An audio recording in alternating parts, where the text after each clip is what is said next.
graph. Oops, that's an ugly graph, but you get the idea, right?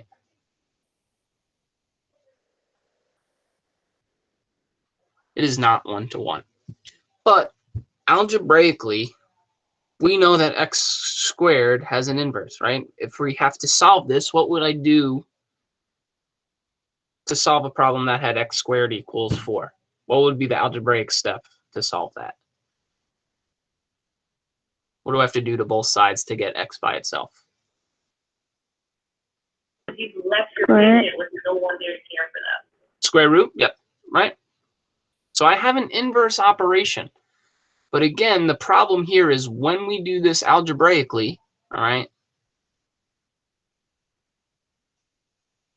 you have to add that plus or minus. So right away, that tells you, again, that we're not 1-to-1 because you have 2 x's for 1 y, right? One solution, you have 2 different inputs. It's still a function, right? It passes our vertical line test, right? So technically it's a function, but it's not 1-to-1. So what we do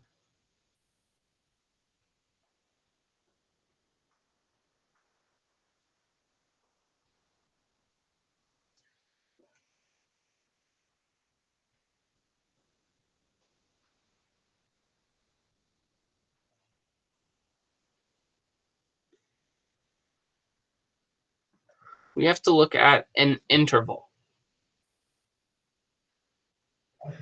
So usually what they say is f of x equals x squared, and then they'll give you a condition, say that x is greater than or equal to 0.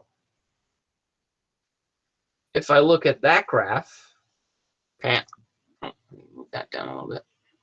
If I look at this graph, this is telling me I'm not graphing anything negative, so I can forget about anything on the left side of the y-axis. I'm looking at just the right side. This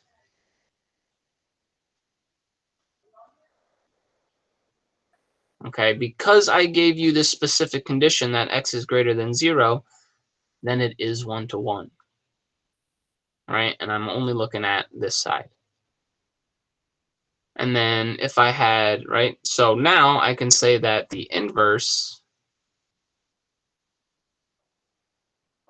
is the positive square root of x, right? And if we graph that, that kind of looks like that, right? And now remember our reflection line, and that goes over on both sides, right? So we're going to look at, I'm going to give you guys some things, and you're going to punch it in and find the inverse and all that. Let me just make sure I have the right.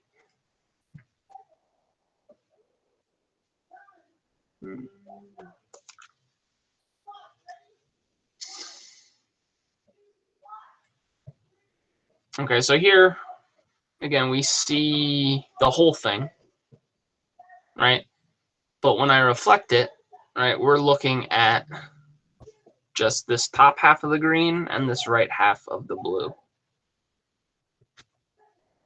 Right, and if we talk about the points like we did last time, our points are opposite coordinates, right?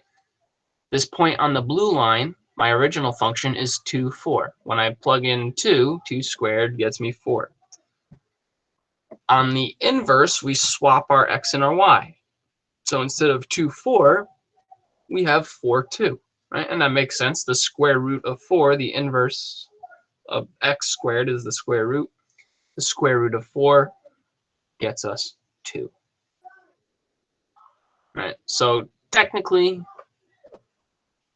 right, if I have this, I'd have to put, like I did over in the notes, plus or minus the square root of x squared, of x.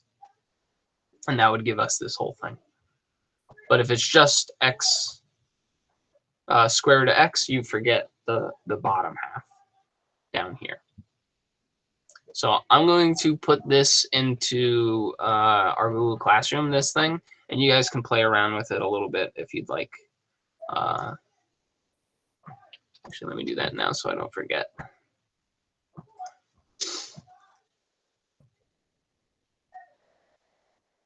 All right, and then I want to go over one more example that's a little more difficult.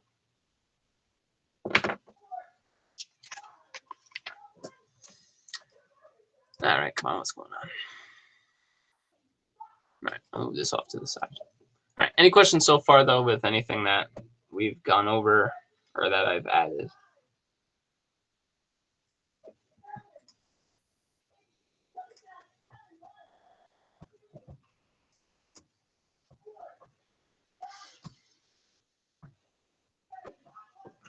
All right, so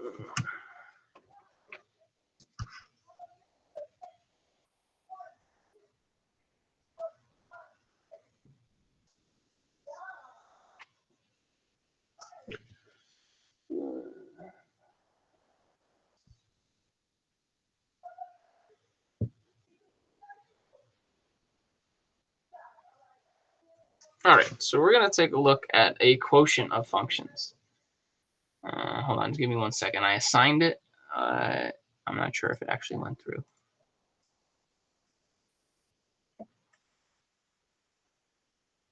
Okay, yeah, it's up there. It'll say GeoGebra inverse functions. So it's up there as an assignment, but it's just there for you to use. Okay, it's not going to count as an assignment to do.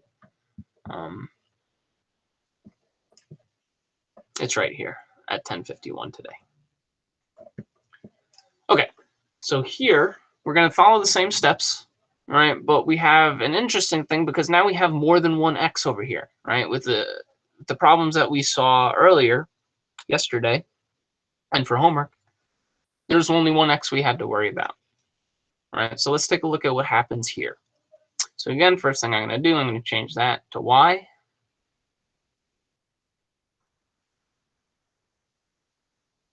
All right, then I'm going to swap everything around. So I have x equals 5 minus y over 3y plus 2. Okay, so again, now I have two y's to worry about. I want to isolate the y, but I have two of them. So let's start to kind of solve this, and then we'll work everything out. Now here, anytime we have a fraction and we want to solve, our main method of attack, for lack of a better terms, is we're going to cross multiply. Right? So anytime you have something by itself, you can always put it over 1 to make a fraction. So now we're going to cross multiply. So I'm going to have x times the denominator here, 3y plus 2. Now here, this one's simple, right? I bring down the equal sign. I have 1, so I don't really have to do anything. I have 5 minus y. This kind of actually gives us, right, it's the right step, but now we have a y on both sides of the equal sign. In order to get these by themselves, right, we have to move all of our y's over. Now the issue here is, all right, well, if I want to move the y over, I divide this. Well, that's just going to give me what I have here. So here we have to distribute this x. So we're going to have 3xy plus 2x equals 5 minus y. Now this part is up to you. Like I said, I want to get all my y's on one side. I don't like dealing with negatives, so I could add the y to both sides and then move the 2x, or I could move this whole thing. So this part is really, it's dependent on however you want to deal with it. But as long as you're doing the right steps, you'll end up at the same solution. So what I'm going to do is I'm going to add y here, add y over here. Now be careful, I put it under here, but I can't combine this y with anything up here because this has an x and a y, and this has an x. So I'm just going to write it 3xy plus 2x. Oops, that's an x. Plus y. All right, so I got to keep everything separate. And then on the right side, now all I have is a 5. Now, again, I want to get the y's alone, so I'm almost there, but I got to get rid of this 2x. So because it's plus 2x, I'm going to subtract 2x. So on my left side, I have 3xy plus y equals 5 minus 2x. Now you could put negative 2x plus 5, but I'm going to leave it like that for now. So now I've gathered all my y's on one side of the equal sign. But again, I still have two of them.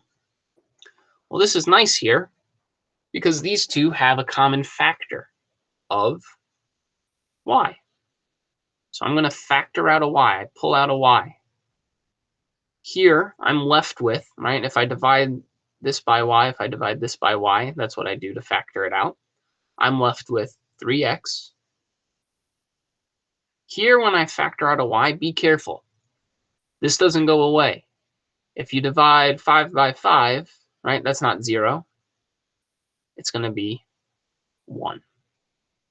Right, so y divided by y, you pull out a factor of y, you're left with 1. We didn't do anything over here, so I'm just going to leave it 5 minus 2x. Now, this y is alone. Well, not yet alone, but it's, it's almost isolated. Anytime you see the parentheses, that means we're doing multiplication, right? So I have y times 3x plus 1 equals whatever's on the right side. I'm going to divide by whatever is in that parentheses, okay? And it has to be everything. So I have y equals, my numerator is 5 minus 2x over 3x plus 1, right? And our final step is just to change that y to f negative 1 of x.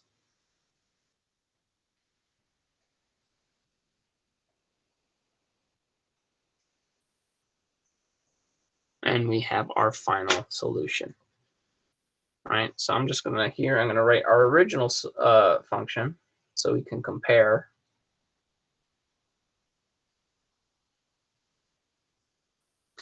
So they don't really look like inverse functions. I mean, they kind of share the same numbers. They're switched around a little bit, right? But remember, we can always double check by doing a composite function. Now, this is where it gets a little tricky. And actually, I'm going to save this for tomorrow because we're running out of time. So remember, you always want to check by doing that and also this. Okay, but like I said, I'll go over the steps for this tomorrow. All right, any questions about quotient problems?